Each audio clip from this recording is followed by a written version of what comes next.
Hello, everyone. My name is Travis with Travis's Comic Haven, and I am so excited for who I'm about to introduce. Today, I'll be interviewing a legend of the Marvel comic community. He started off as a letter hack, moved up to Marvel's Black and White magazine, became a writer for Marvel, and became an editor as well for Marvel. This gentleman has worked on titles such as X-Men Adventures, Thor, Daredevil, Fantastic Four, Marvel 2-in-1s, and the Ultimate Marvel line. So please welcome my guest right now, Marvel legend Ralph Macchio. Ralph, how's it going? Hey, how are you, Travis? Good to be Good. How are you?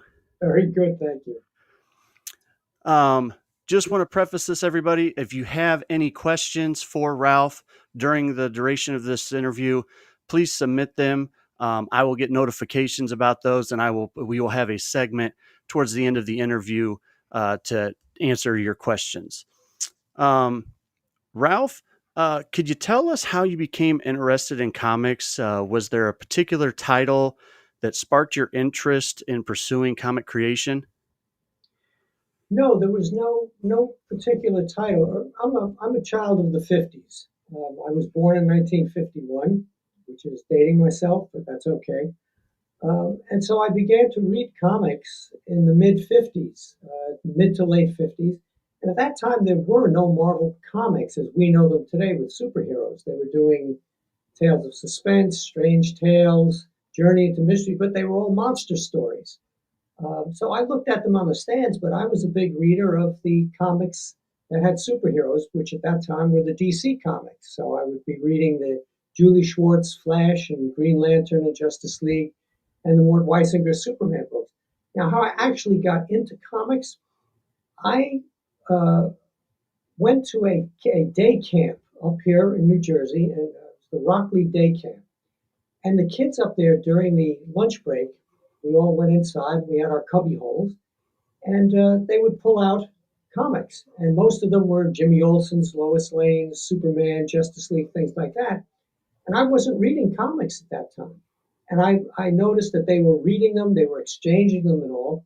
So my first introduction really to comics was being at this day camp up in Rockley and seeing the kids just exchange them, talk about them, etc. And I have to hand it to Mort Weisinger because the covers that he put on those books were really intriguing if you were 8 to 10 years old. They fit perfectly.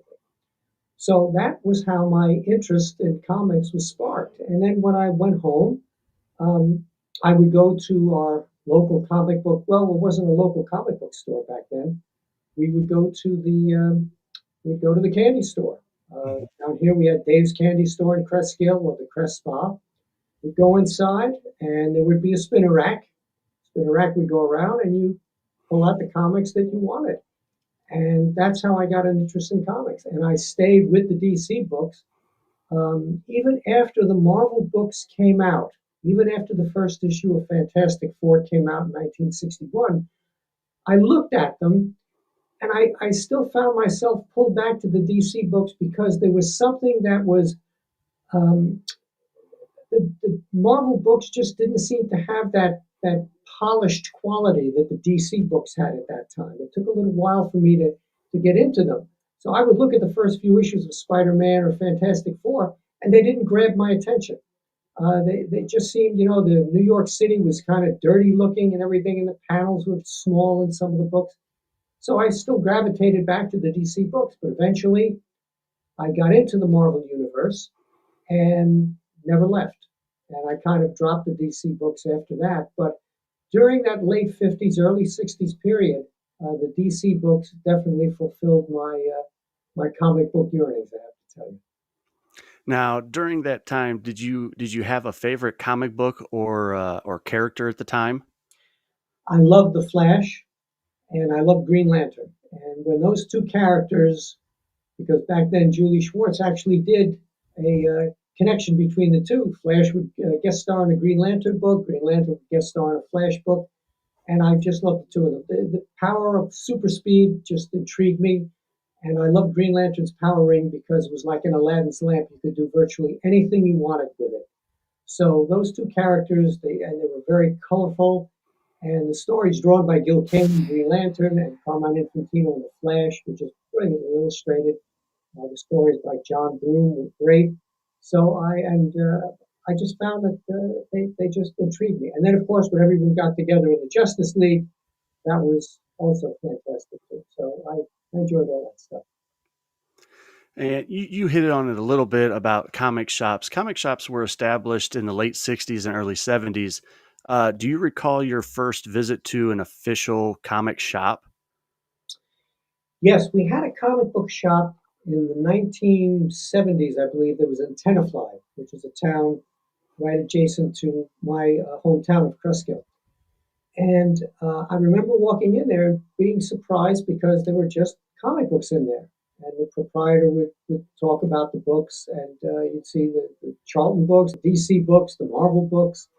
And it was really interesting that there was nothing else in this store really but comic books. At the time, also, the spinner racks were kind of dying out. This was like a lily pad that the comic book industry could jump onto because the normal candy stores, etc., they just weren't making that much money from comic books, and some of the stores were getting rid of the spinner racks, so it was getting more and more difficult to find comic books if you were a reader. Now, I'd like to start talking about how you got your start within Marvel Comics. Can you explain to us exactly what a letter hack is? The letter columns, both in Marvel and DC, were places that fans of the books could write in, hopefully get their letter published, and get an answer from the editor of the book. And if you had a question or you had a comment or you had a criticism about a particular story, you would write in and hopefully it would get published. So I found myself writing to a lot of the Marvel books the more and more I got into the Marvel universe. And I would sit upstairs in my bedroom with the comic book next to me, and I'd be on my typewriter because this was long before computers existed. And I would sit there and I would type up a criticism or a comment about something I loved in one of the Marvel books. I remember getting a Marvel No Prize, which was something that Stan had created, and I wondered what it was. But they said if you find something, if you find a mistake in one of the books, and we hadn't corrected it, we will send you a no prize. So I thought this was great. So I had found what I thought was a mistake in one of the Thor comics, where someone, it may have been Jerry Conway, I think was writing Thor at that time, had said that the weapons of Asgard were made by the trolls, and it turned out that I remember from a Tales of Asgard that they were actually created by the dwarfs of King Sindri. That's where the weapons of Asgard were made. So I wound up typing up a letter, sending it in saying Jerry was wrong, and I got a no prize in the mail. The no prize is an empty envelope. There's nothing in the envelope. It just says you have officially received a Marvel No Prize, and there it is. So Stan was brilliant when he did that because everybody wanted a No Prize, but the word itself said it all. There was nothing there. Mm-hmm. Empty envelope that they sent to you in the mail. And I have it to this day, and I treasure it. I keep it with all my important Marvel stuff. That's awesome. Um, what does the name Don McGregor mean to you and to your start with Marvel? Well, Don is absolutely essential to my beginnings at Marvel because a story that I have told many times, my origin story is I had gone to a comic book convention in New York City in the mid 70s. Actually, I think it was 1975. I'd heard that Jack Kirby was one of the great creators at Marvel, and great artists, was going to be there, and I wanted to bring in a couple of comics to have him sign. So I went in. I did get Jack Kirby to sign one of my Thor comics. I walked around. This was a new experience to me because even though I was a letter hack, I was not a convention goer, and I this was something new. So I walked around. I met a lot of people. Got Jack to sign the book. And as I was leaving the convention, I was out in the lobby and I was about to push through the door to leave. I heard someone mention the Black Panther. And I had been a huge fan of McGregor's Black Panther and his Kill Raven series. And so I looked over to the left and there was someone behind a desk or table.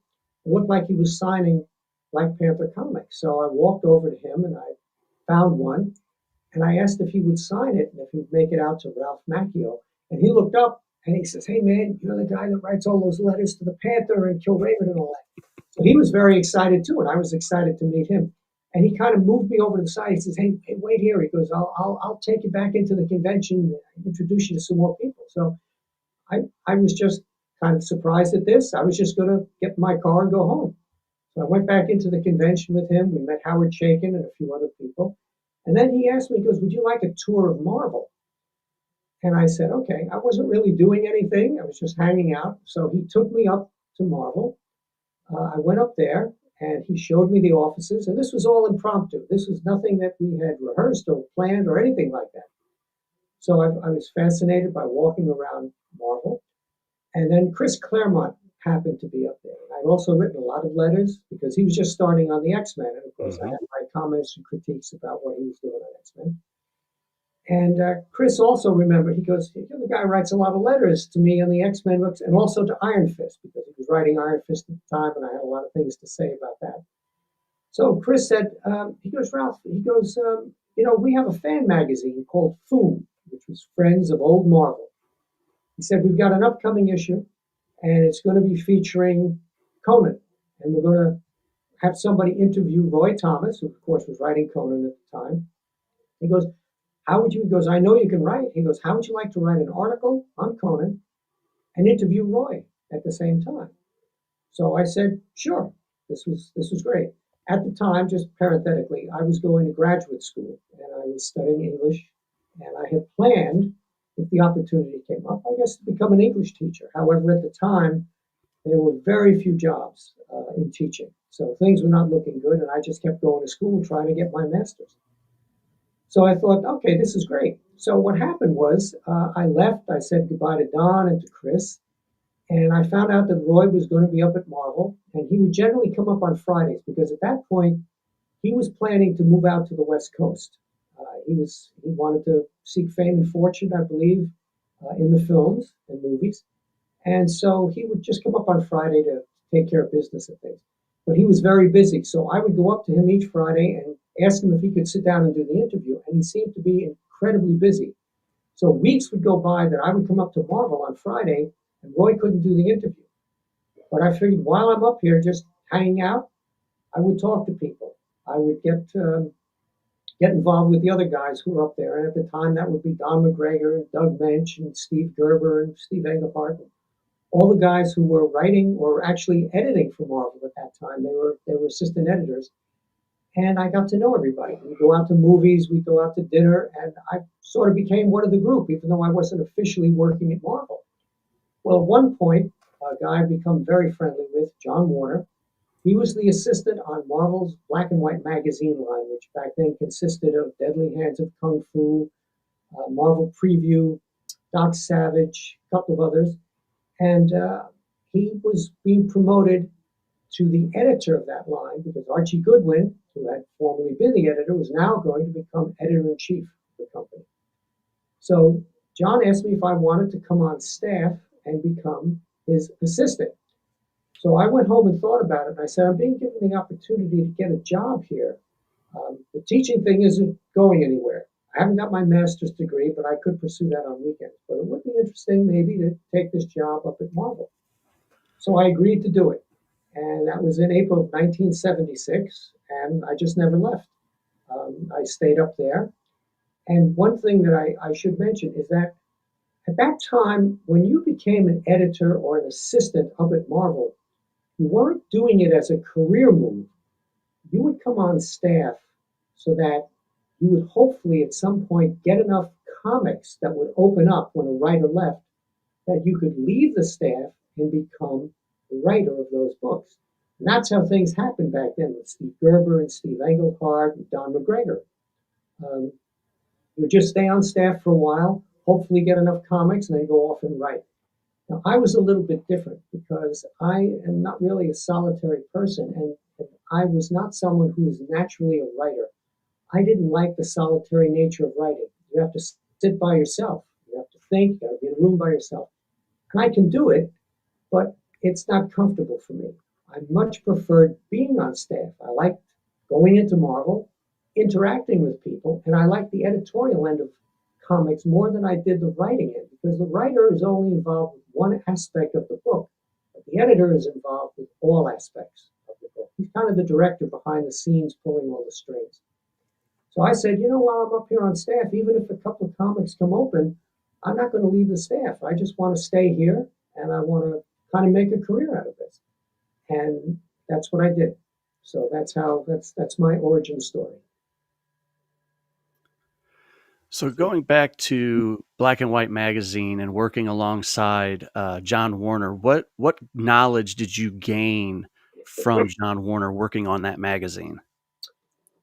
Well, I learned everything from John and also from Archie Goodwin, who's really one of the greats in the industry. And I learned everything about storytelling, about balloon placement, about all the things that went into making a comic. Now, the black and white magazines were a little bit different because we had more editorial content. We would have articles as well as comic features in there. We also had letter columns, and I wound up being the writer of the letter columns. That is, I would answer the letters that came in. And positions have gotten reversed now. Instead of me writing in letters that an editor would answer, I would be reading all the mail that came in, and I would select which letters would appear, and I would be writing the answers to them. And so I learned all aspects really of publishing, printing, etc., working on those black and white magazines. And I've never lost my love of the black and whites. As much as I love the color comics, there was something really interesting and fun about working on a magazine where you would have a comic feature in there, but at the same time you'd have an article or a feature, something that was written with pictures possibly, but you had the prose that went with it. So my love of those black and white magazines has never flagged. In fact, recently I remember being out to lunch with C.B. Cebulski, who's, as you know, the editor-in-chief of Marvel, and I asked CB if there was a chance that they would be bringing back any black and white magazines, and he said that there just doesn't seem to be a market for them anymore. But I always loved them, and I just have never lost my affection for all those things. Now, during 1978 through 1981, you spent a great deal of time working alongside Mark Grunwald on Marvel 2-in-1s and Thor at the same time. How did you manage to work on two titles at once, and what did you also learn from Mark in terms of writing comics? Well, Mark and I kind of learned together because I had helped Mark get his job up at Marvel. He had come from Wisconsin. He lived in a town called Oshkosh, Wisconsin, which really exists. He came to New York, and he came deliberately with the opportunity or the belief that he was going to be able to get on staff. I think he tried at DC first, and then he came over to Marvel, and we got friendly. And I told him that I was going to talk to Jim Shooter and see if I could help get him on staff. So I did talk to Jim, and I told him that I've been speaking to Mark, and that Mark was a highly intelligent guy with an enormous knowledge of the Marvel universe. And Jim put him on staff. So Mark and I, he also became an assistant editor. We were both assistant editors at that time. We were not full editors. I had not become a full editor for 7 years. I worked as an assistant before I became an editor. But Mark was a font of ideas and concepts and things that he wanted to do. He was always in motion. Even if we would go somewhere in a car and I was driving, Mark would never look out the window. Mark would sit there with a yellow legal pad and he would just be writing ideas down. Everything about something with a comic story, something he wanted to do. So what I had done on Marvel 2-in-1, Roger Stern was the editor on Marvel 2-in-1, and he asked me at the time if I wanted to write a couple of issues of Marvel 2-in-1. And I thought I was very flattered to have been asked because I hadn't really written much in comics at that time. So I said, okay, I'll go home and I'll think about something over the weekend, a couple of issues. And when I went home that weekend, I thought about something that went beyond just doing two fill-in issues of Marvel 2-in-1. I thought about creating something that would leave a footprint in the Marvel universe. And that's where I came up with the idea of Project Pegasus, because at that time, we were undergoing a gasoline crisis. There was an energy crisis in the United States. Jimmy Carter was president at that time. and things were not looking good. There were huge gas lines, and there were just shortages of gasoline, and things were looking very bad. So I thought, what if I created a facility where you could uh, experiment, a government facility where there would be experimentation in alternate forms of energy production. So I called it Pegasus because I remember that the winged horse from mythology was something I thought was a great visual. And I also remember that I learned to ride horses at a place called Pegasus Stables. So the idea of Pegasus, the idea of the horse with the wings, etc., also indicated motion, energy, movement, etc. So I did two issues of Marvel 2-in-1, and I had initially, though, been inspired by what Jack Kirby had done when he'd gone to DC and he'd done the Jimmy Olsen comic, and he created the DNA project over there because I thought, okay, Jack has left a place in the DC universe. People can come after he's done with the stories and they can play with that concept. And that was my idea. Create a place in the Marvel universe people could come to after I was done with Project Pegasus, and they could say, maybe we've got another story to tell about this facility in upstate New York. What happened was a few weeks later, Mark Grunwald, after the two issues had come out, Mark came to me and he said, Ralph, he goes, I really love the Project Pegasus story. He goes, I've come up with a 6-issue storyline. And if we can sell that to Roger Stern, he goes, we could do a whole series of stories set in Project Pegasus. So he had the basic outline of the story. And I thought it was terrific. And I said, Mark, you did exactly what I was hoping someone would do. You took the concept and you ran with it. So we then did our 6-part Project Pegasus, which has just been, reprinted endlessly through the years. People continue, writers at Marvel continue to go to the project, and they continue to do stories in there, or it becomes a place that characters just pop up in. I think Kurt Busiek had the Squadron Supreme there for a while. And of course, Pegasus has popped up in both the Avengers movies and also in the Captain Marvel film. It's kind of a major part of the Captain Marvel film. So it was just great to see that thing that I created to have the kind of legs that it had, and continue even until today. But at the same time, Mark and I were also working on Thor. Mark and I were, Roy Thomas at that time had gone out to the West Coast, but he was continuing to write for Marvel. And he was doing Thor. And he spoke to Mark and I about becoming his sort of East Coast liaisons, which is we would work with him on the Thor book. We would throw maybe some ideas at him, talk to him about the storyline, and we would kind of collaborate on things, although Roy certainly didn't need collaborators. He was a brilliant writer. But he asked us to, kind of come on board with him. So we worked on a long Thor story. We were doing the Ring, Roy was doing the Ring of the Nibelung story. And we got to issue 299 and Roy left Marvel. So Mark and I sat down and we realized that we had to come up with the story, the double-sized story for Thor 300. This was to be a huge ending to this story. We had to finish off the Ring of the Nibelung story. We also had to deal with the Celestials and Odin and all of these other things, all these other elements that had been put in place. We had to write a conclusion to that story. So we just put our heads together and we came up with what I think was a good story. Everybody seems to really remember Thor 300 very, very fondly.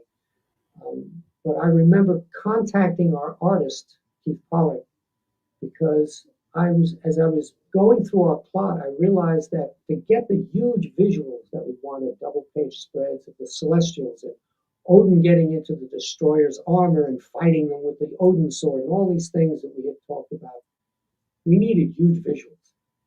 We just didn't have enough pages because we had to finish off the story that Roy had left in 299. So I called up Keith Pollard and I said, Keith, we're going to start adding pages to this. Now, that's something you didn't do because the editor needed to be involved, because all the pages in a comic were accounted for. And if you went over that, that meant that an ad had to be dropped. And the editor needed to be involved in that decision. But I just went ahead and I told Keith, here, we're going to do this big shot. We're going to do this big shot. We're going to do this. Just keep sending these pages in. So we wound up with a story that was, I think, 8 or 10 pages longer than what we had originally intended it to be because we needed those visuals. But I didn't let the editor know. Somehow we managed to let that get by, and it got printed, and I was very happy. And so I was Mark with the results. And then we stayed on Thor for a while. We did a number of issues because we both love Thor. We love the whole mythology aspect of it. But at the same time, we were also on staff as assistant editors. But it was just a great experience to work with Mark, to collaborate with him. Um, when we did Project Pegasus, we split up the pages. Mark would write the aquarium pages, and I would write the Thundra pages, and then we would talk about who would write the things dialogue and which guest star one of us wanted to write or the other one wanted to write. But there was never an argument between us. And after that, we did the Serpent Squad story, which had Roxxon oil in it after the Project Pegasus story. So we stayed on 2-in-1 for quite a while. Not so long with Thor, but we did what we wanted to accomplish on Thor as well. So that was, and then of course Mark did Quasar, and as a separate comic. But he would consult with me. We would just sit down and we would chat and throw ideas back and forth. So we were always of one mind, and we loved continuity. We always wanted everything to fit in the Marvel universe. Everything had to come together. It all had to be part of a piece. It had to be consistent. So whenever we saw something that was kind of an anomalous element that didn't quite fit, we tried to find a way to make it all fit. So we did Tales of the Marvel Universe, where we tried to fit all of the Starlin stuff in with Jack Kirby's Eternals. And so we put all that stuff together. We had a great time with all that. It was a great period and very creative time for both of us. Now, from 1992 through 1996, you wrote 3 seasons of X-Men Adventures. Yeah. Now, this was shortly after Claremont stopped writing X-Men. Did you ever reach out to him and consult with him for any advice for writing an X-Men title? Well, Chris and I are very good friends. And when Chris was down at Come Up to Marvel, and I was on staff at the time, after I had finally got a chance to interview Roy and got the Conan article published, Chris and I became good friends. And he would come down to Marvel after he'd written his X-Men stories and Iron Fist stories, and he would be getting all the mail for the X-Men for Iron Fist, and he would come office to office, and we would talk about X-Men and Iron Fist. And I used to drive into Marvel, and Chris lived way uptown, and so he would hang around after hours, as would I, and then I would drive him home. And he was way up in Brooklyn Heights or something like that. Way up in Inwood is where Chris lived. So I was going home anyway, and I would be taking the FDR Drive over the Harlem River Drive and over the bridge. But instead, I would go off to the right and drive him home to Inwood. And during that time, I found out a lot of the ideas he had for the X-Men because he would sit there and talk to me about it in the car. So I didn't need to consult Chris when I was writing X-Men Adventures. I had a screenplay in front of me that was being used in the animated show, and I needed to translate that into a comic book. So I didn't really need to consult with Chris, but I certainly was well aware of his thoughts on all the X-Men characters and where he planned to go with it. I got that just by osmosis, just by talking to Chris and having him sit in the passenger seat as I would drive him home when he'd come down to Marvel. And I got the X-Men Adventures gig because I liked writing movie adaptations. I did a bunch of them way back when. Meteor, Independence Day, I did Dune with Bill Sienkiewicz, Darkman, House 2. And when the opportunity came up to do X-Men Adventures, the regular X-Men writers, I think, they were busy on all the X-Men books. So Bob Harris asked me if I wanted to write X-Men Adventures, which would be taking the sort of screenplay for the cartoon show, translating it into a monthly comic.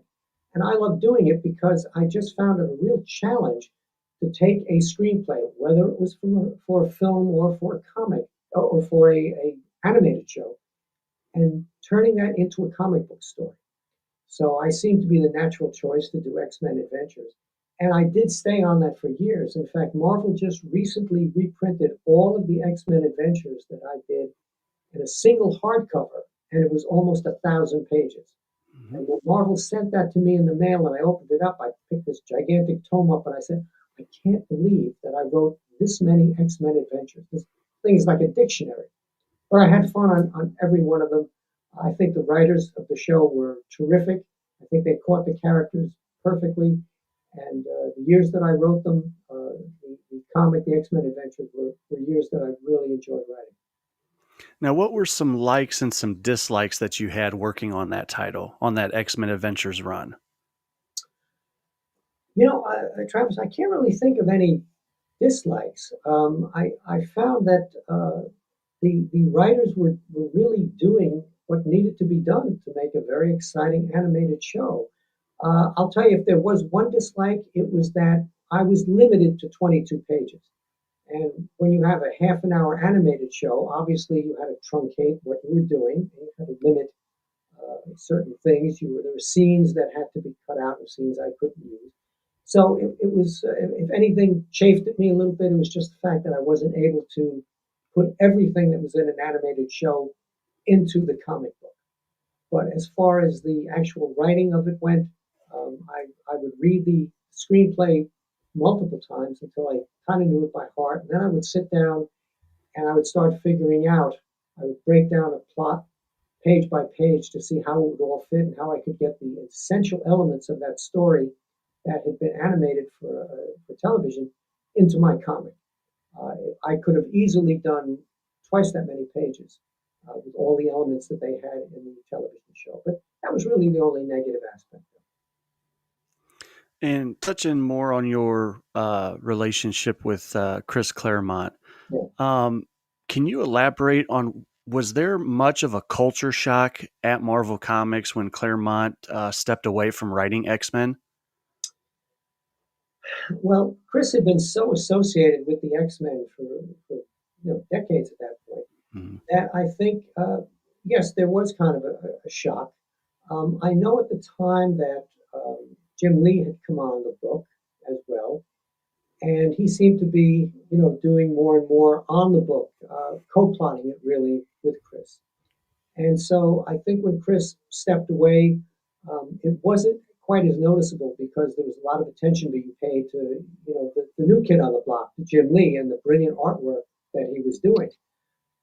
So Chris left, and he stayed away from a while. He stayed away from the book for a while, but eventually he did come back. And in fact, today he's still writing X Men. There are certain things that he's been doing recently that I've enjoyed, and he's gone back to Kitty Pryde, one of his favorite characters, and I think he's just doing some things with some of the other X Men characters. But it was a little bit of a culture shock that someone's so associated with a particular series, and at that time the X Men had become more of a franchise. It was almost like a sub comic group within the Marvel comic group. So yeah, there was a little bit of a shock there.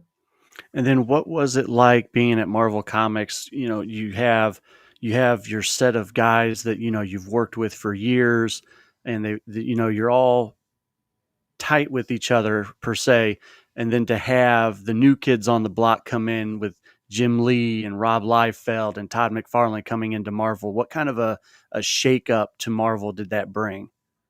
Well, at that time, when those guys came in, there was something new that they were bringing to Marvel, and I think all of us who had been well established at the company recognized that when we came in during the '70s, we were the new kids on the block, and we needed to be welcomed because we hoped that we were bringing something new and fresh. So we welcomed these guys when they came on, and certainly Rob and Todd and all the rest of those guys. When Todd he did the Hulk, did an incredible job on the Hulk. Then he went on Spider Man, and it was a while before he started actually writing Spider Man. He was working with David Michelini on the book, and you had Jim Lee also. Those guys um, we had a group, though, prior to that of artists who also could become writers. We had Jim Starlin, and we had John Byrne, and people such as that. And at the time, John was known primarily as the artist on X-Men, but he showed that he was also a writer. And so did Jim Starlin. Jim started out as an artist and later on went to create Thanos and half the things you see in the Avengers films. So we did have a generation that was prior to that of artists who later became creators and writers themselves. So when Jim Lee and those guys came on, they brought something new. We liked it, we accepted it, and it was just great. You always need to have new blood coming in. Even today, I relish the new guys that are working up at Marvel and the new perspectives that they bring to the comics. You have to have that. Yes. Now, I'd like to transition over from you doing your writing to going into your editing. You've stated in previous interviews that you've enjoyed editing comics as opposed to writing them, and you Yeah. touched on it a little bit. But why do you enjoy or prefer the editing process rather than the writing process?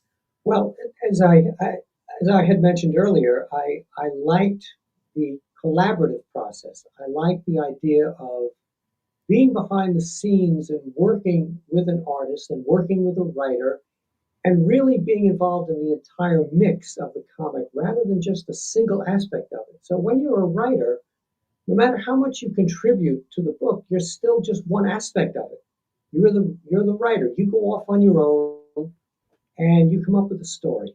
And you bring that story in, you hope that the editor accepts it, you hope that the artist likes it, and then you go back and you do another story. But I liked being on staff. I liked working with people. I liked being able to encourage a writer and encourage an artist to do more than what they were doing. I always felt that one of my strengths as an editor was kind of the ability to infuse enthusiasm in the creative people who were working on the books. And so I would talk to a writer and tell him, I think you can do a little bit more here. Let's get a little bit more excited about this. Or I would tell an artist that he was doing a great job, but there was just so much more. He had so much more potential. And these guys would respond to that, and we would get some great comic books out of that. I loved working on a comic where, for example, a superstar may have left the book. Now I was working with what you call B talent, but I would talk to them and encourage them and say, look, we've just lost this superstar. That doesn't mean the book has to go down the tubes. You guys are great. Let's show them that we're not going to lose any sales on this book because we've got you guys on it now, and you're going to become the next superstar. So I felt that that was the way that an editor really contributed to a comic by encouraging the creative people to rise above themselves and to do more than what they thought was they were capable of. So I found that very gratifying, very satisfying, especially when the book came out, and I knew that I had something to do with that. And also, the editor is involved with the cover, he's involved with all the creative personnel, and the lettering, the inking, everything. So that was just more interesting to me to hold that comic in my hand and to realize that I was kind of the guy behind the scenes rather than just the writer. And again, as I say, I'm not a solitary person. I don't like sitting in a room alone trying to think up a story. I mean, I do it, and I've done it on a lot of books, but it's not comfortable. Some guys are just natural writers. They can sit in a room and come up with 10 stories. It takes me days when I get an assignment to really come up with a storyline that I'm happy with. It's really a struggle. So I'm just not naturally a writer. I'm more naturally interested in working with people who are writers and artists. Now, you have quite the collection of titles that you were an editor on. Just to name off a few, we have Master of Kung Fu, ROM, Dazzler, US1, Micronauts. You worked on Daredevil, Thor, Captain America, The Avengers, Fantastic Four, the Ultimate line, and you also worked on Dark Towers with Stephen King. Yes. Which out of those collections did you enjoy working on the most, and for what reasons? Well, when you get asked a question like that, it's kind of like asking a parent who his favorite child is. Every parent has a favorite child. Yes, you're right. Uh, but they won't tell the other kids, though. I would say that, and I loved all of the things that you mentioned. When I first became an editor, And it took me 7 years to go from being an assistant to being an editor. And I was fine with that because I needed that time period. That was a training period. And that's where I really learned everything about the business. And I was very happy with being an assistant. I never pushed to become an editor. I thought when my time came that the editor in chief would see that I was ready for it, and then I could become the editor. When I first became an editor, I worked on a number of the titles that you mentioned. I became sort of the toy office. I didn't get any of the superhero titles when I first started. I had ROM, I had Micronauts, I had US One, I had Dazzler, and then later Christar, which was a character that Mark Grunwald and I had created as a toy property that was then sold, I think, to Hasbro and Funko. So I sort of was the toy office, and people would come in and think, well, you waited all this time to become an editor, now you're editing toy comics. That was fine with me because I knew someday I was going to get Captain America, Thor, and Fantastic Four. So I enjoyed working on all those toy comics. But if I had to pick one thing that I was just as happy as you could possibly be on, it was when I was editing the Ultimate titles. And for anyone listening in who doesn't know what the Ultimate titles are, in the year 2000, when Bill Jemas came in as our CEO and Joe Quesada came in as editor in chief, they looked at the 40, 50 years of continuity that we had on the major titles and realized that it was getting more and more difficult for a new reader to come in. I think they're finding that now with the Marvel films, that as they set up this Marvel cinematic universe, even when you see a new Marvel film now, you almost need a handbook to figure out, well, what happened in the previous couple of movies with this character. So they're beginning to sort of get bogged down a little bit with continuity. We had about 50 years worth of that. So if you came into a Spider-Man, you had to go back to 1961, and there would be characters that would be introduced that a regular reader would understand, but a new reader would find it very difficult to get into it. So Bill Jemas and Joe Quesada realized this. They decided to create something called the Ultimate Line, where we would take four of the biggest Marvel properties, the Fantastic Four, X-Men, Spider-Man, and the Avengers, and we would restart them in a separate universe. There would be no connection to the Marvel universe and would not affect anything going on in the regular books. This wasn't like Heroes Reborn, where the Image guys came in and they restarted the FF and Avengers and Captain America. This was completely in a separate universe. Now, Joe Quesada had asked me to become the editor on these books, starting with Ultimate Spider-Man. And I couldn't have been happier because I had my own Marvel universe, and I didn't have to consult with any other writer on any of the regular titles. I was working then with Brian Bendis. Brian was known primarily for working on the independent comics in the smaller companies. And Joe Quesada asked him to come in, which I thought was a brilliant move because he brought a totally new perspective to the comics, to Spider-Man. But we put an old hand at Spider-Man on the art, Mark Bagley, and Joe wanted me to edit those books because he wanted to have his most experienced editor working with the newest writer. So Bendis and Bagley just took off on Ultimate Spider-Man, and I think they stayed on a record 125 issues. And of course, after that, we had Ultimate X-Men, which Brian also wrote, and David Finch drew. And then, of course, Ultimates, which was the ultimate version of the Avengers. And we also did Ultimate Fantastic Four. And we did spin offs of those in limited series. So during that period of time, during those years, I couldn't have been happier because I just had my own Marvel universe. I was the guy. And all those books, came out of my office, and they all became huge sellers. All those books were really they were just top sellers during the time period that we worked on them. And I was very proud of all of them. And if I had to pick a time that I was the most happy being an editor, it was when I had my own Marvel universe on the Ultimate titles. Now, with any of those titles that you were an editor on, were there any collections that you worked on that you struggled with or had um, concerns with how they would be produced? I would say the most concern I had probably was with the Stephen King material on Dark Tower, and we also did an adaptation of The Stand. When we were doing The Dark Tower, which was Stephen King considers it his magnum opus, for those familiar with Stephen King's work, it's a 7 or 8 book series, and it just incorporates everything. It's just an incredible piece of work. Um, what I where I had to do battle when I was putting out both the Dark Tower books, which again were not adaptations of the Dark Tower comics, Dark Tower novels. We were kind of extrapolating from the Dark Tower novels, and we were going our own way. But the Stand, we did a straight adaptation of that novel. And where I would have to do battle was when someone would come in and would want to take a particular creative person that I had on one of those books and want to move them to another book for an issue. Um, Someone would come in and say, well, look, we need to take this inker that you have on Dark Tower or on the Stand, and we need to move him to this book for an issue because it's very important and we're in a deadline crunch and all that. And I realized that eventually both the Stand and the Dark Tower, all that material was going to be run as single hardcovers.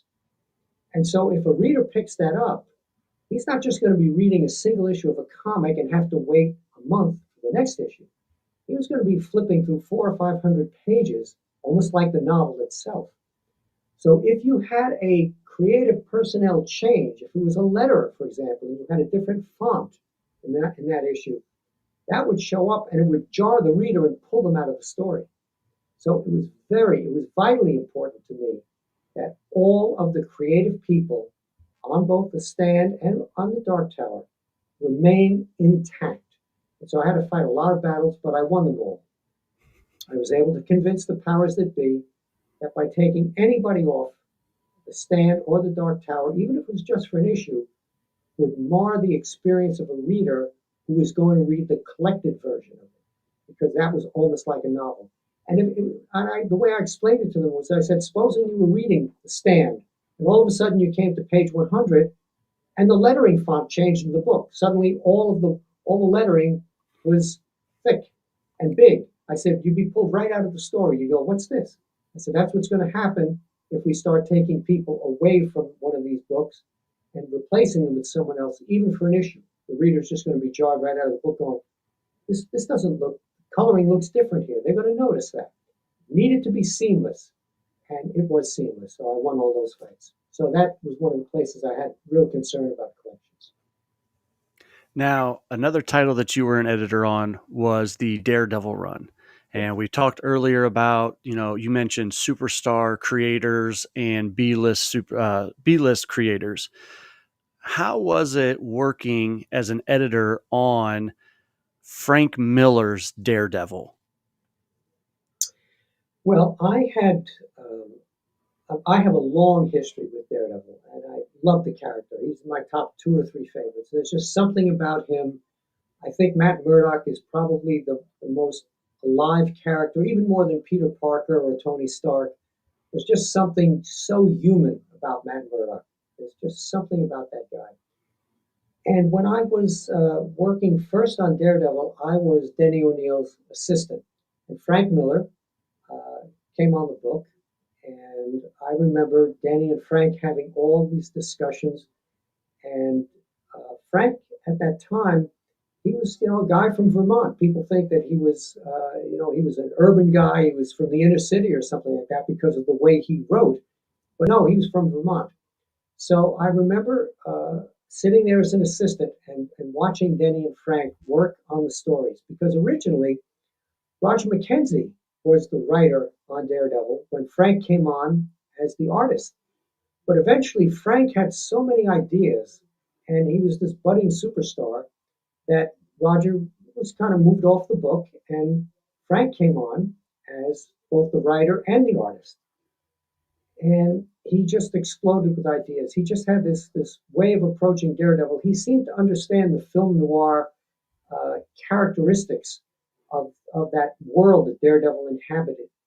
And that was something that was always there, but was never really exploited. Daredevil kind of became, through time, Um, it's a standard superhero book during a large part of its run, but it was just beautifully written and illustrated. So I always gravitated towards Daredevil.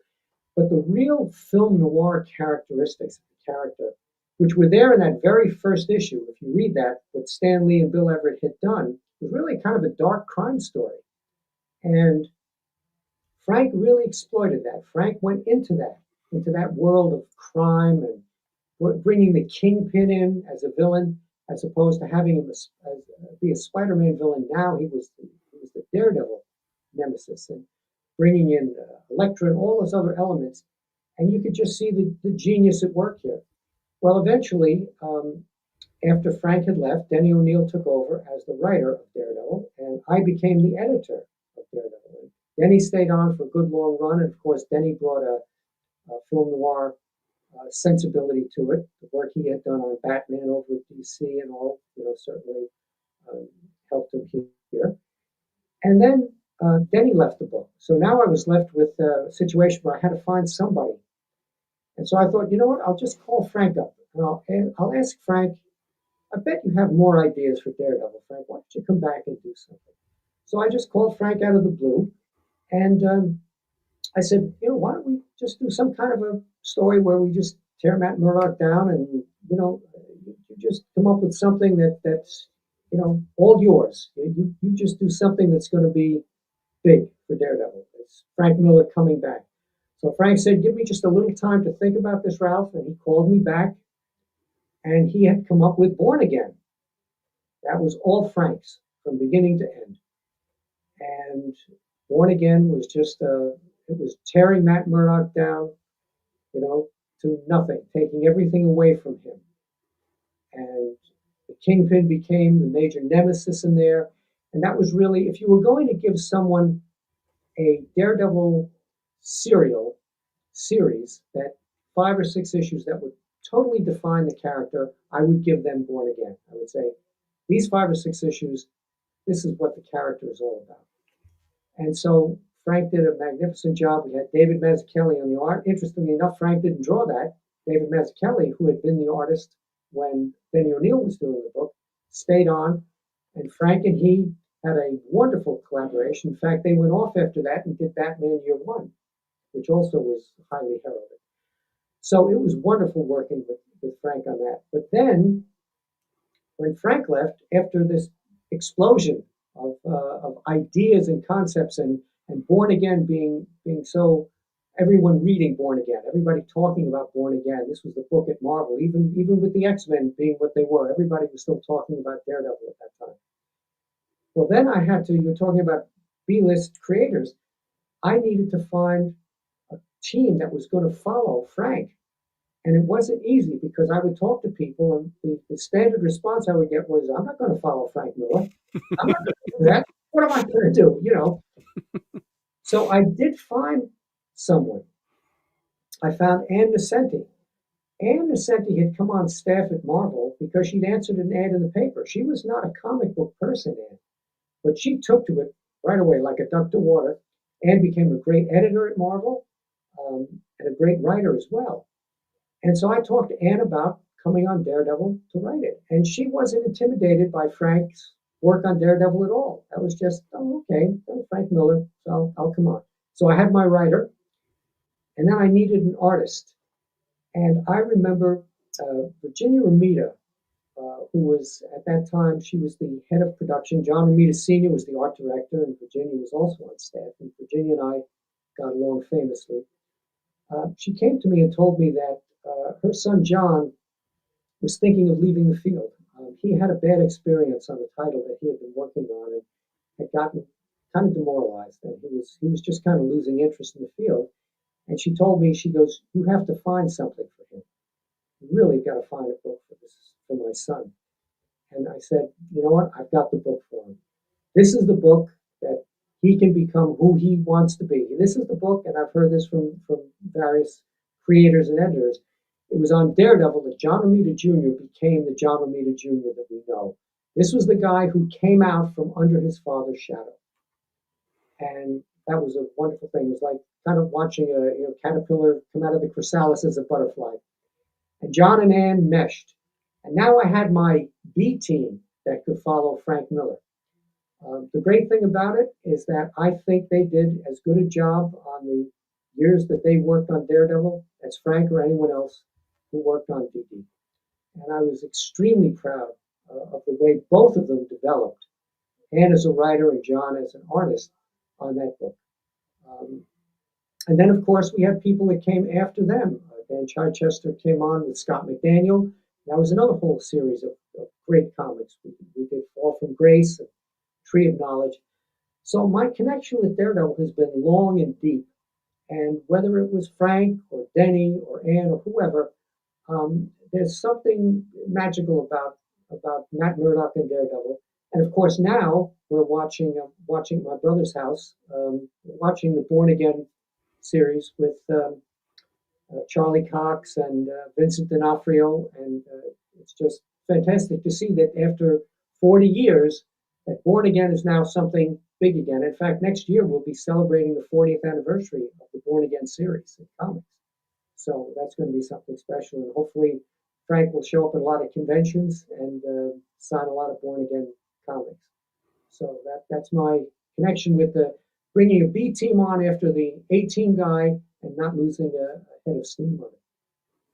Yeah, the Born Again series that they did is phenomenal. It's a very very good series. Yeah. You had quite a stint working on the Fantastic Four series. You got to work with Steve Englehart, Walter Simonson, and Tom DeFalco for those three guys writing Fantastic Four. Which, and I'm going to play the parent role here. Okay. Which writer did you work best with, and which of those three time periods did you enjoy working on the most?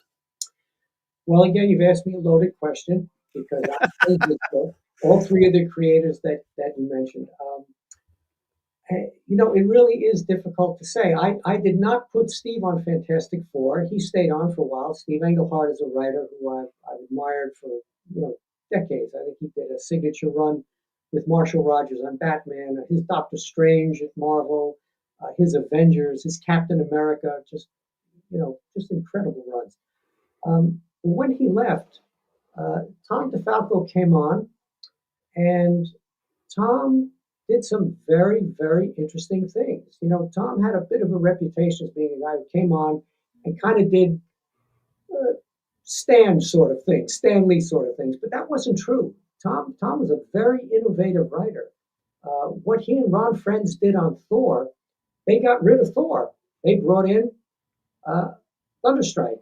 They brought in a character who was not Thor, not Don Blake. We wrote him out of the book. That was a radical thing no one else had done before or even thought of doing before.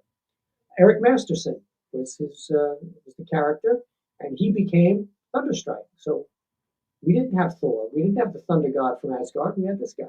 On Fantastic Four, Tom did a number of radical things, one of which was we got rid of the head of the Fantastic Four. We got rid of Reed Richards.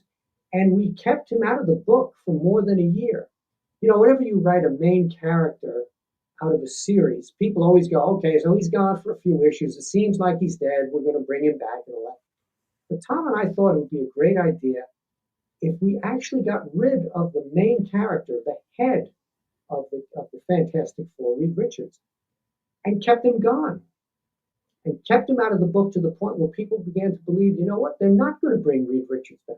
And at the same time, we also got rid of Victor Von Doom.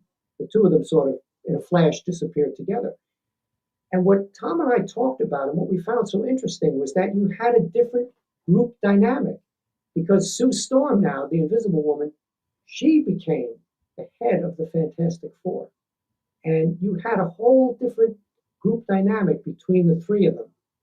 And then we brought Elijah the Laser Fist in, and we would add a fourth character. But it reminded me of real family dynamics because when the head of a family is gone through divorce or death, the rest of the family unit exists. And the characters or the family members have to move around because now someone else comes to the fore as the head of that family. And that creates a whole different group dynamic. And that's what we wanted to do with Fantastic Four.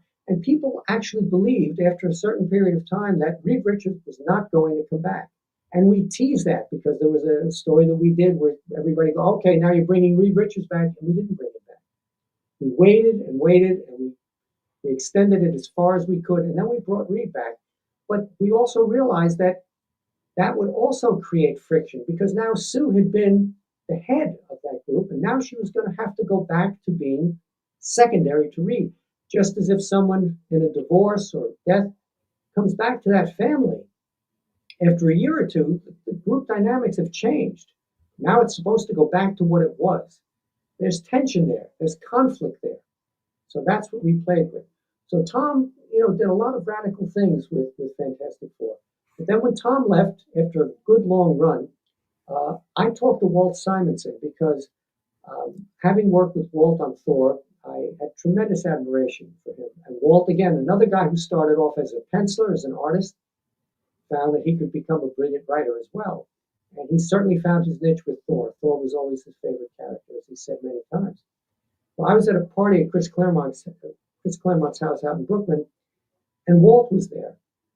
And at that time, Tom was leaving the book, and I said, Walt, would you be interested in coming on Fantastic Four?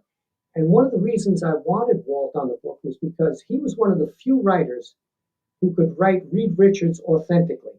Because Walt understood quantum mechanics and physics and all those things that Reed Richards was an expert in. A lot of writers had to come on and kind of fake it because they didn't really understand that stuff. But Walt understood it. So I said, you're one of the few guys who could really write Reed Richards as he should be written.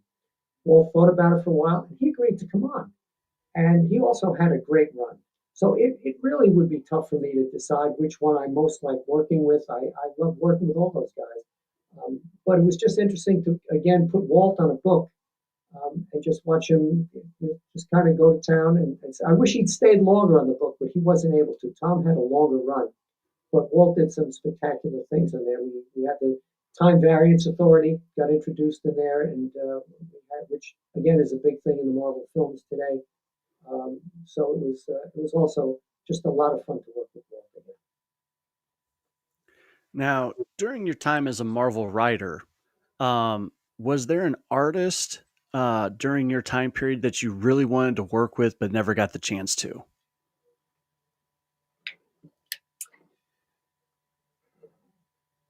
There were so many good guys and so many talented artists that I had the chance to work with that it would be difficult for me to say.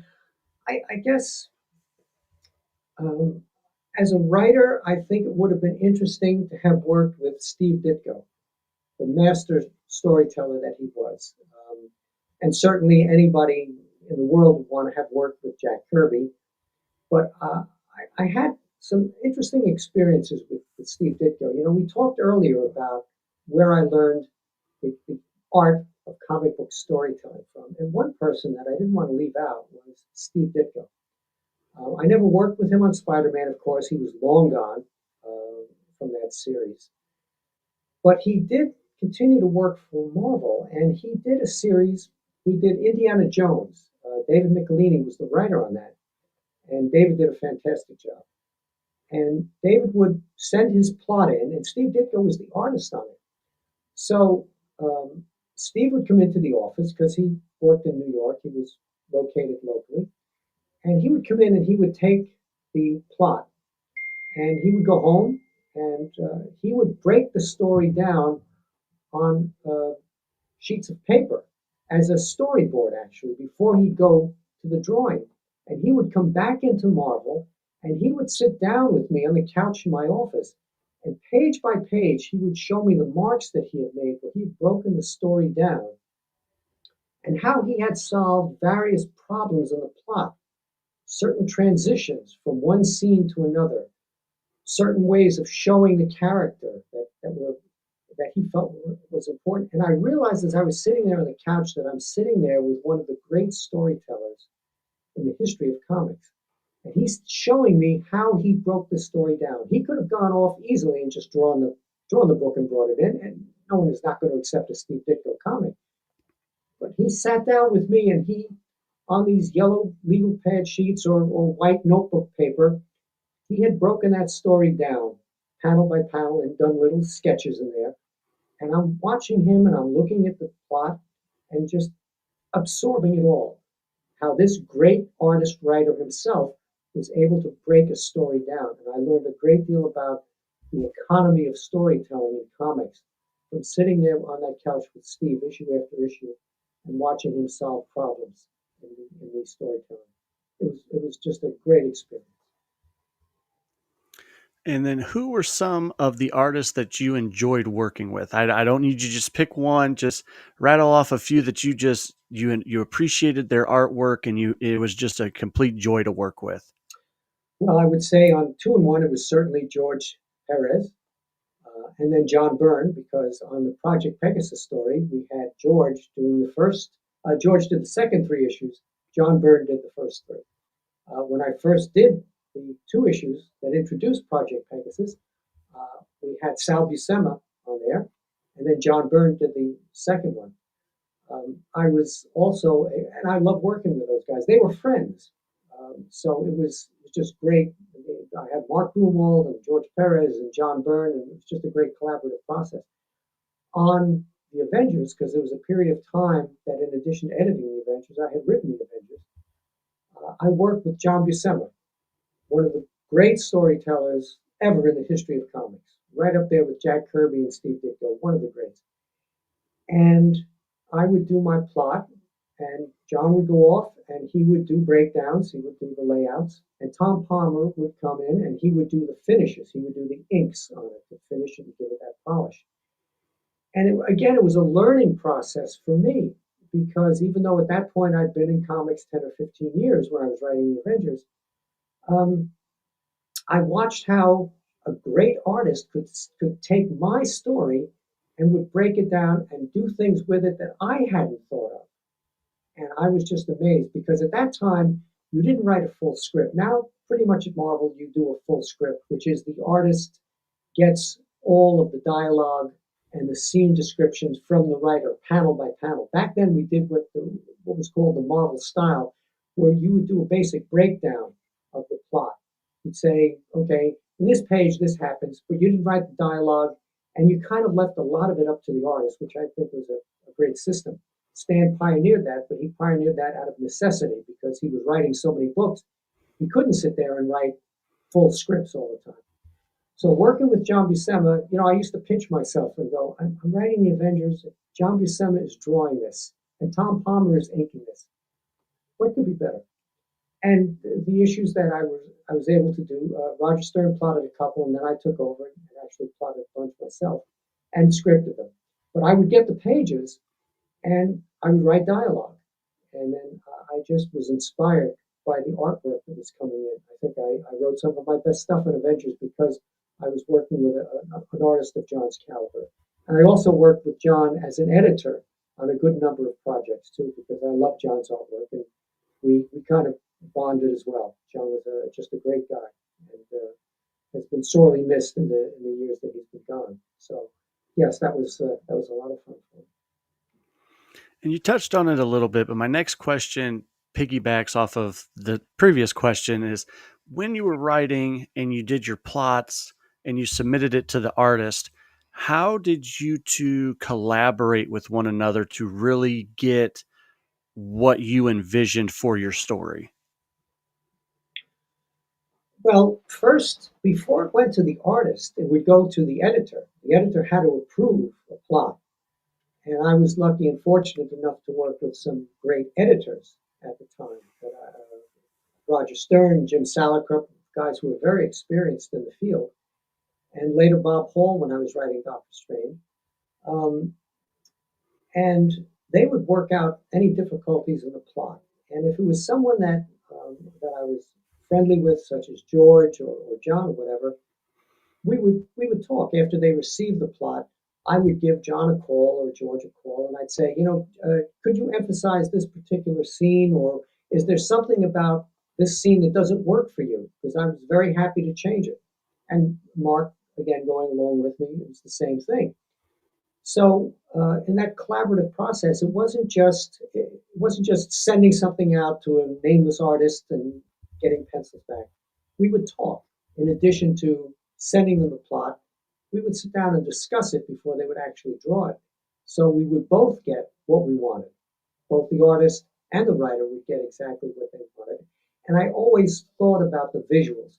I never thought about writing something where it was going to be copy heavy or you were just going to have characters sitting there. Because one thing I did learn about comics is that it's you have to have everything moving. If the character is even if you're going to have a conversational scene, if you have two characters that are just kind of sitting there like this and talking, it's going to bore the reader to tears because you've just got a single picture character and a word balloon. The character needs to be doing something. If it's the Human Torch and he's talking to the thing, the Torch should be doing something. He should be doing something with his flame. And Ben Grimm should be taking a piece of steel and bending it, even if they're having a conversation, because it's a visual medium. And sometimes I think writers forget this. They almost write as if they're doing a radio play. They forget that it's visual and that the reader is looking at a picture at the same time he's reading your words. So he's got to be involved with both aspects of it. So that was something that I was always very cautious of when I was writing, that I needed to make sure that whatever I was doing, however involved in my own story I was, that it was visual, that it worked as a comic book, not just so much as a script, but as a comic book, which was visual. So you spent your entire career with Marvel Comics. Is there a reason why you did not branch out to DC or even Image when Image came around? Well, because nobody asked me to work there. But that isn't true. There was someone at one point, way back when I was at a convention. Eric Larson had asked me if I wanted to do a book at Image, and I said, "Boy, you guys, if you want me to do a book at Image, forget it." So I once I became established at Marvel, I really had no interest in working over at DC or any other company because I always felt that Marvel was my home, and I identified with those characters and bonded with those characters more than I ever did, as much with any DC character. As much as I loved Green Lantern and the Flash when I was a kid and the Justice League, once I got into the Marvel universe and once I became involved with all the creators and the people that I met in the Marvel bullpen, I could never see myself leaving and going to another company, even if had been asked to go over there. And if I'd gone over to Image or something, it wouldn't have been as an editor; it would have been as a writer, and that again is not my thing. If I'd gone over to DC, well, I like those characters, but I don't love them the way I love the Marvel characters. I would never have had my heart in those characters the way I have. And I also don't quite know the DC universe as well as I know the Marvel universe. I know the Marvel universe cold, but the DC universe over time, it got bigger and bigger, especially with Crisis on Infinite Earths and the addition of the Charlton characters to the DC universe and all these other things. It just became too big. So I really wouldn't have been able to have written many of those characters or even edited them, knowing that the way I know the Marvel characters and the Marvel universe. So no, I never regretted a day that I worked for Marvel, and I'm happy that my relationship with the company still exists because I still love Marvel. Now, if given the opportunity and the chance to do research and to basically start something over back at issue one, if you were given the opportunity to do something at DC, what would have been the character that you would have chosen and what would have been the storyline? Well, that's a real tough one because I'm not you know, I don't know which character I would have picked to write over at DC. I love the Flash, but I'm not sure that I could have written a good Flash story. I probably would have taken Green Lantern, and I might have done something with Green Lantern because the power ring was something that always fascinated me. The idea that you could do anything with this power ring, that you could create anything. It was just it allowed you to fly, to go into space, to create objects, to do anything you wanted. So I probably would have gone back to the beginning of Green Lantern, and I might have done something a little different with him. But I think they've done a great job with those characters too, especially a guy, Jeff Johns, who to me, when he came on those characters, he made me remember. I've told this to a lot of people. Jeff Johns made me remember why I loved the DC characters pre Marvel. He somehow found the heart of the Flash, Green Lantern, and all the DC characters that he worked on, Aquaman, for example, too. And it's interesting to me how certain writers seem to gravitate towards the DC characters and seem to do better on them than they do on the Marvel characters, and vice versa. There was a period of time that Jeff Johns worked at Marvel. Uh, I think he did some work on the Avengers or Captain America. I don't remember exactly. But he certainly didn't become the standout talent that he was when he went over to DC. That's where he found his home. That's where he found his love on those DC characters. He just didn't have it for the Marvel characters. He did some fine stuff over here, but it wasn't like what he did. The seminal influence he had on the DC books, he didn't have on the Marvel books. And you could see that, I think, with John Romita Jr. John left Marvel, and Brian Bendis had left Marvel, and they went over to DC, and both of them did very, very good work over there. But I don't think it was as good as what they did at Marvel. I mean, again, this is just my personal opinion on this. Um, I much preferred what Brian did over at Marvel as opposed to what he did over at DC. I'll always love his Spider-Man and his Avengers and his X-Men here. And John Romita Jr. John did great work on Superman and some of the other things he did. But when he came back to Marvel, I think he was coming home again. I think this was his place too. These were the characters that he was born to draw. Going into the talk of progression in comic books, do you currently read any current books that are out today? Well, I read all the Marvel books because Marvel is very gracious and sends me a big package every month. It's a huge box that has all of the comics in it, all the monthly output of the Marvel books, as well as the trade paperbacks and occasionally the hardcovers as well, if I've worked on those hardcovers. So I read all the Marvel books, and I have to say I enjoy them. Uh, there are a lot of new creators on those books today, and they bring a different perspective to it. And I have to remember that I'm not really the audience, for those books anymore. But I enjoy them. I enjoy the Avengers. I enjoy what they're doing with Spider-Man and Captain America and all that. But as well as when I was working on those books, there are periods where I'm not that happy with what's going on in a particular book. Even if I was the editor on it, I would say, yeah, I wish I could have done something different here. I wish I'd gone after the writer in a different way or the artist. So that's also true today. I may read a great run on Avengers, and then there's 5 or 6 issues where I go, it's okay. And that could be with any book. Uh, so I appreciate the fact that I do get all the books to read on a monthly basis, and that I can still contribute to Marvel by writing the occasional comic now and then. And I get asked to write a lot of the introductions for a lot of the hardcover reprints that Marvel is doing because of my history with the company. I can draw on that when I'm writing these introductions and talk about those stories when they first came out, what the attitudes and what the feeling was like in the business at that time. And not too many people can do that anymore because they're either out of the business or not with us anymore. So I'm very fortunate in doing that. And I also do serve as kind of a library for Marvel too, because I have the huge Marvel collection.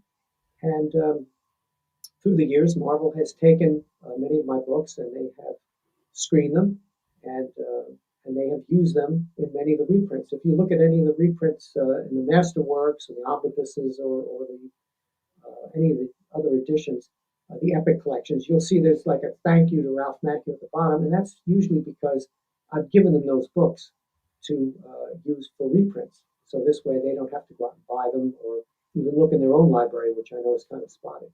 So reciprocally, Marvel sends me the books on a monthly basis, and I'm very happy about that. Now, with during your years of reading, writing, and editing, what are your thoughts regarding the progression of comics and how they've taken For example, comics in the 60s were a series of single square panels throughout the courses of the pages. So you had frames around everything. It was very boxed off. But today's comic panels have gotten away from that and have gone to more of a blending of the panels and doing full page spreads. Do you think, do you like that progression that comics have taken? Well, the most important aspect of comic book storytelling is to tell a story that's clear so that the reader can follow it. And when I was a writer and I would get a page where the artist had, kind of broken that square box thing and had done different things, I liked it, but I wanted to make sure that the reader didn't get lost. So I was very careful with my balloon placement so that even if the artwork was kind of all over the page and it was sort of a bit of a kaleidoscope, that the reader would be able to follow the progression of the art by following the progression of my word balloon. So I could spend hours sitting there looking at a page like that, trying to figure out how I could get the reader to follow my word balloons so he would go to the next panel correctly, even if it was somewhere else on the page. But you talking about that, about the way panels, about the way comics have sort of been broken up today, and a lot of them are sort of kaleidoscopic in the way that the page almost becomes something different than just a panel, series of panel progressions. But if you go back to the late 60s, when Neil Adams came in and when Jim Steranko came in, that's what they were doing. They were breaking that six panel grid, as we call it in comics, and that worked beautifully. That brought a whole new perspective to comics. And Neil did that on the X Men. He did that on the Avengers, and he also did that when he went over to do Batman and Green Lantern. Steranko did it on Shield and Captain America when he was working on Cap. And I found something very interesting too.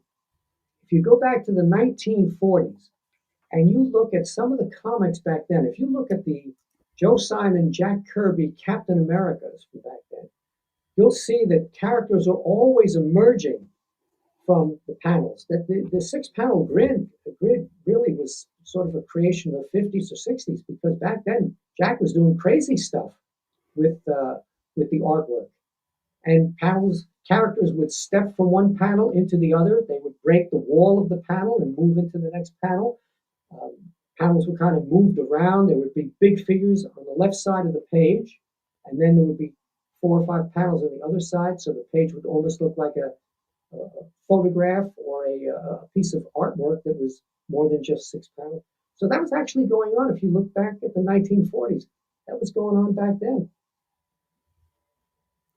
I will definitely look into that because I typically I don't go back that far. I'm still kind of a novice, and I've worked really hard recently in collecting back issues for the Fantastic Four run that you worked on. So I've got a lot of the 400s, a lot of the 300s, starting to dabble into the 200s and working my way, but I don't see myself getting to that first issue from 1961. So, Well, if you um, go back then, you can get the collected Captain Americas that Marvel did, and we collected them into hardcovers. And that was where I first saw them as well, when we got the hardcovers. And I was flipping through them and I was noticing that the art definitely did not play into the six panel grid, that you just had characters kind of dancing all over the pages back then. It was almost anticipating the kind of things that Neil Adams and Stranko did 30, 40 years later. And I now, hope you're enjoying those Fantastic Fours, by the way. oh, I am, I am. They are definitely nice to read. In your creative opinion, when and how did comic books make the transition from being for kids and children to now seemingly being for more of an adult audience? Well, I think there was a definite feeling during the 1950s when I started reading comics, uh, and I think this was up at DC, that comics really were for kids in my age range, and that 8 to 10-year olds, 10 to 12-year olds, you would enjoy Superman, you would enjoy Batman, Green Lantern, Flash, all of that. They were specifically written, really, for kids in that age range.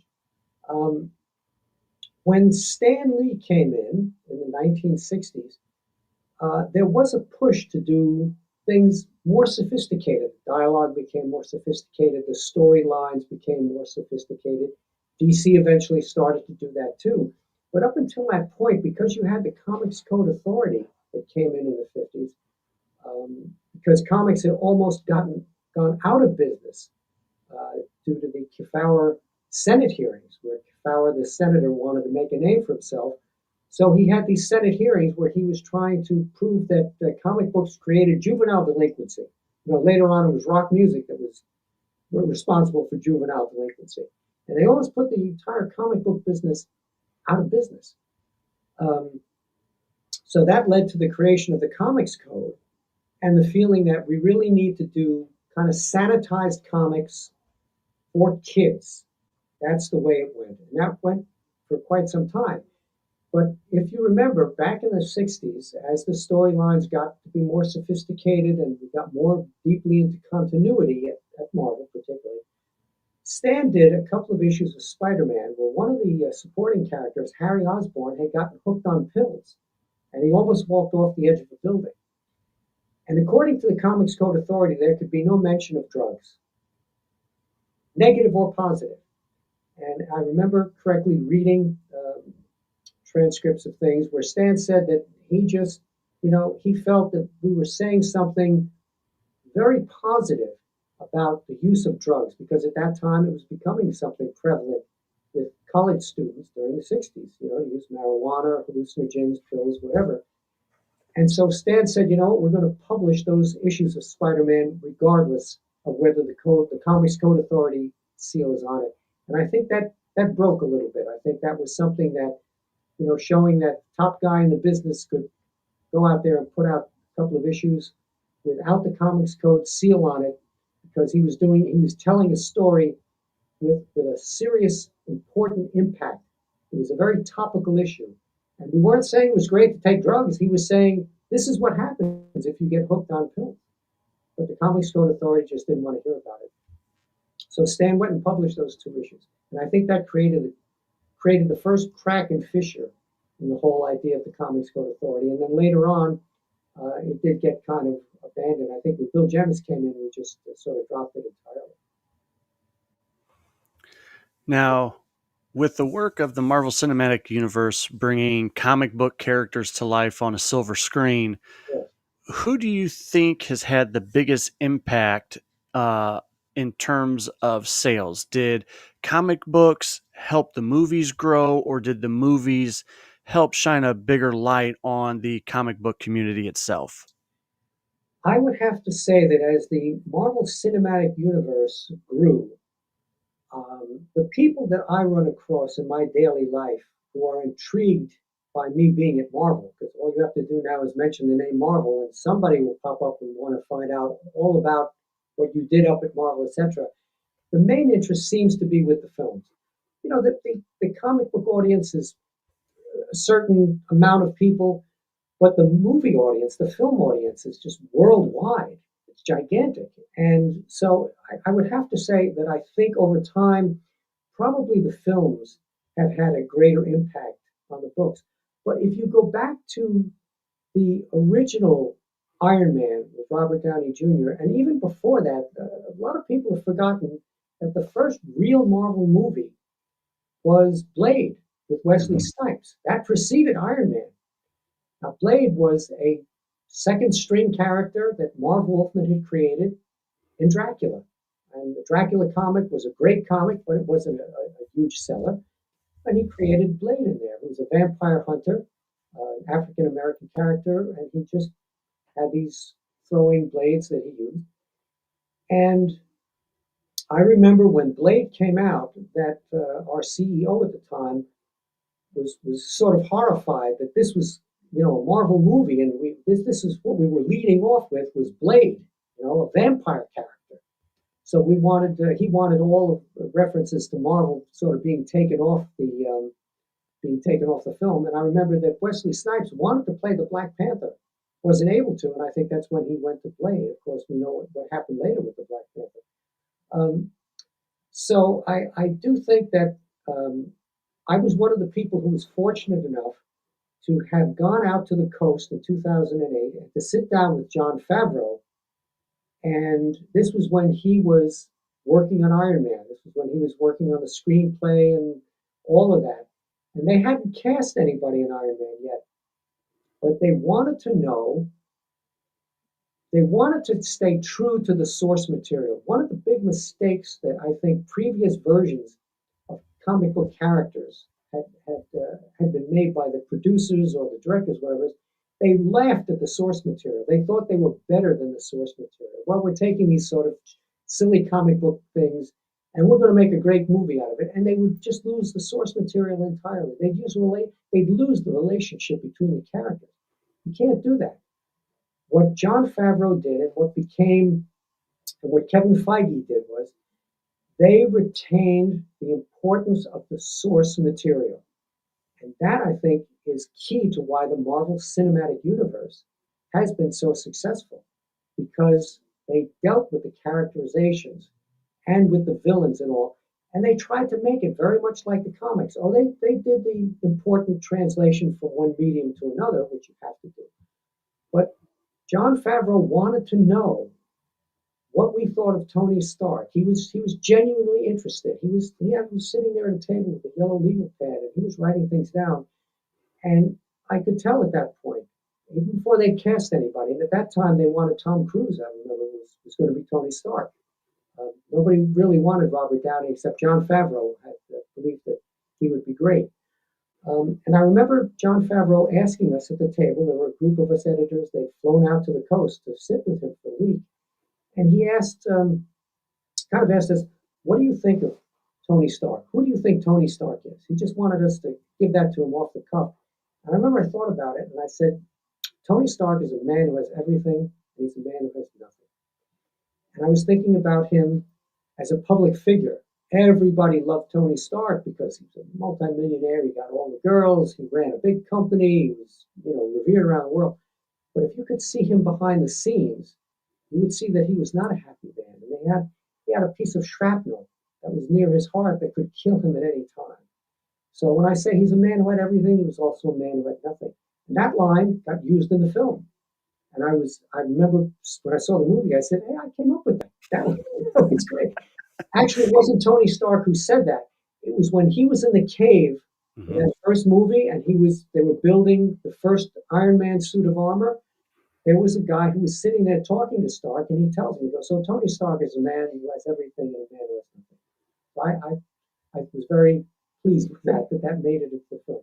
But I really have to give a lot of credit to Jon Favreau and to Kevin Feige because they really wanted to make the Marvel Cinematic Universe follow continuity. I remember asking Kevin Feige at one point, someone had asked me, he goes, why are you doing an Ant-Man movie, And I remember I said, that's a good question. So I asked Kevin Feige and he said, well, Ralph, we're just following Stan's template on the Avengers. You introduce each of the Avengers separately. Before the Avengers existed, you had Thor, you had the Hulk, you had Iron Man, you had Ant-Man and the Wasp. And then you put them all together in a film. He goes, so we wanted to get all of those movies out with them as single characters. Then we put them all in the Avengers. It was exactly following Stan's template. So you can see the way the movies have fed off the comics, and the comics have kind of fed off the movies now too. So when we were doing Ultimates, which was the ultimate version of the Avengers, um, my artist on there, Brian Hitch, had used Samuel L. Jackson as the model for our Nick Fury. That was long before the Avengers movie came out. And he just said that, he thought Samuel L. Jackson would be a great Nick Fury. And then, of course, Samuel L. Jackson was picked as Nick Fury in the films. So once again, one fed off the other. And it was just interesting and fascinating to see that. But I do have to say, I take kind of a quiet pride whenever I see that Marvel name come up before the film. And I go, these were just comic books when I started to work on them. And now they're a worldwide brand. And I'm glad that that Stan Lee was alive long enough to see his babies, him and Jack Kirby and Steve Ditko's babies, become this just worldwide cultural phenomenon that they have become. Because I can tell you that when I first started at Marvel, Stan was still up at Marvel. And he would come by in the hall every once in a while, and we would chat. And sometimes he'd put his arm around me, or he'd punch me in the arm, and he'd go, Ralph, he goes, we got something great here. And he said, I think if I can sell this to Hollywood, he goes, we're going to be bigger than Disney. Stan had that belief, and that's why he went out to Hollywood. And there were a lot of false starts along the way. I think we all remember the early Spider-Man things and stuff like that. We want to hide our head.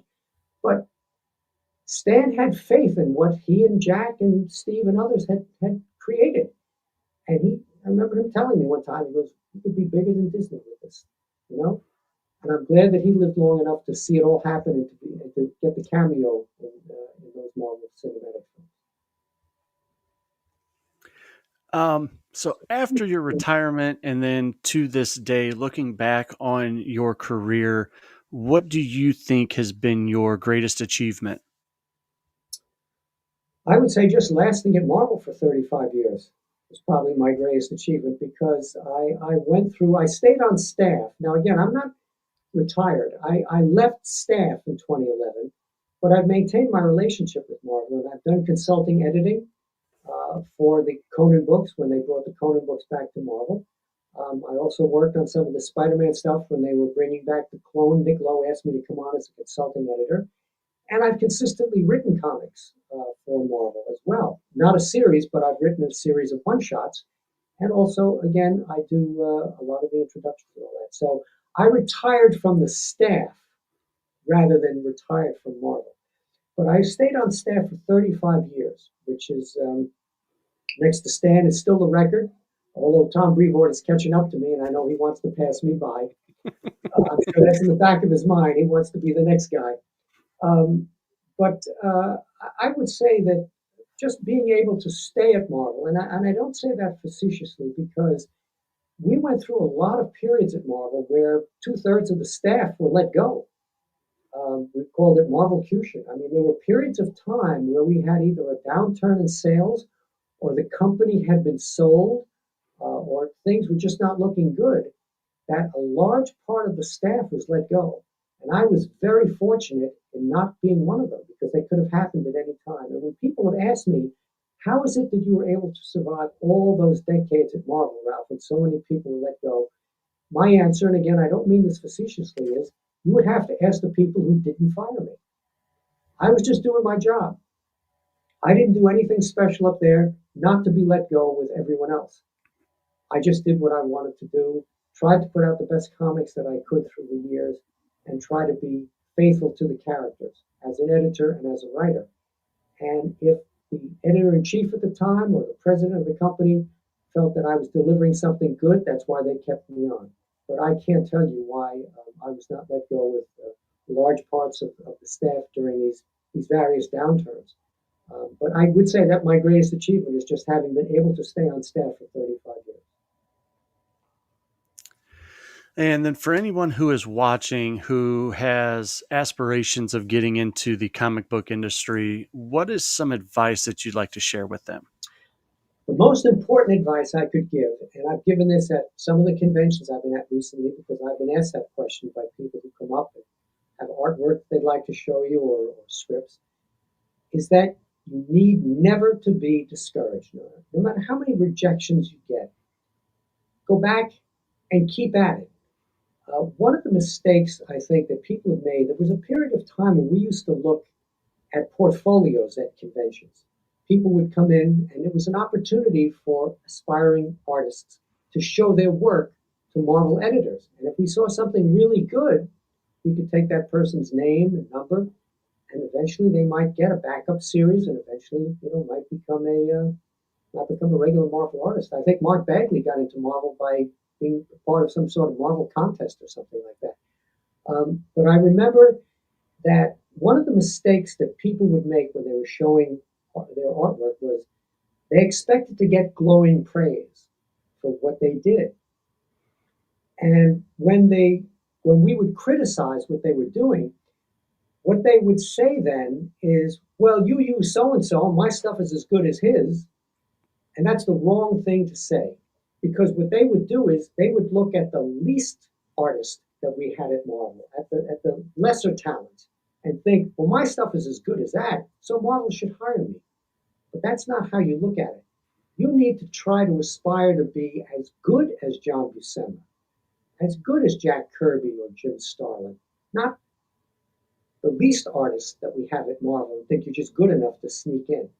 And they wouldn't. Some people wouldn't take the criticism to heart. They would think that we were just being nasty to them, which was not the case. We were always being honest with them and letting them know, you need to go back and you need to be able to tell a story. That was another key mistake. Some people would come in with art portfolios, but they were of single drawings. They would be beautiful portraits or painting or something like that, and think that this is me for, I can now do a comic book. But what they forgot is that comic books are visual storytelling. The most important aspect for an artist is to be able to tell a story panel by panel and move the story along. Not sit there and do one brilliant illustration, but to be able to move a story along and keep characters in the panels, move them to the next panel. It's like doing storyboards. Movies do that before they get produced. Storyboards are really comic book panels. So that's something that I would tell someone. Don't get discouraged. If you look at any of the people who are top talents in any field, they'll tell you how many times they were rejected, how many times Clint Eastwood was told or Paul Newman was told, "You'll never be an actor, kid. Get out of here." Or even in literature or something. Stephen King, I think Carrie was rejected by, I don't know, a dozen publishers. And if I remember the story correctly, he finally just threw the manuscript in the garbage and said, I'm about ready to give up. But it was his wife who took it out and said, this is a good piece of work. Someone is going to take this. Eventually, Carrie did get published, and you had the career of Stephen King. But don't get discouraged. Go back, give it your best shot. Take the criticism, whether it's for as an artist or as a writer, take it to heart. And remember that the people you're dealing with have much more experience than you. And go back and just give it another shot. Don't ever get discouraged. Now, what is difficult, though, is getting that connection to someone at one of the major companies. That's something I don't really have an answer for. If a guy is a writer and he's got a great script, I honestly don't know what to tell him, how to submit it or whatever, or who to submit it to. If he had a connection to a writer in comics or to an editor in comics, perhaps you could give it to them and say, look, could you give this to an editor? If he gets the time, could he look it over and see? But it is not an easy field to break into, I'll be very honest with you. It is a very difficult thing. And as you know from my origin story, I can't tell anybody, well, this is how I broke in, so you should break in. Mine was just this casual kind of, yeah, I'll come up to the office. Yeah, I'll write something for you. Yeah, I'll come on staff. I don't know if anybody else could do that. Well, this is going to conclude this interview, Ralph. I want to thank you for this opportunity. You are an absolute amazing person to coordinate with and work with. You've given so much to the comic book community on the Marvel end, and I hope that after this, whoever sees this understands that and really looks into your writing and your editing and stuff. But in closing, I just want to touch on guys that are watching and see this, that Ralph, you do have two more convention appearances this month. Yes. You will be appearing at Heroes Con in Charlotte, North Carolina. That's going to be June 20th through the 22nd for Heroes Con. And then later on in the month, you will have Garden State Comic Fest in West Orange, New Jersey. And that's going to be June 28th and 29th. So for anybody who has seen this and is utterly interested in Ralph, grab some comics, some artwork, anything that he has worked on.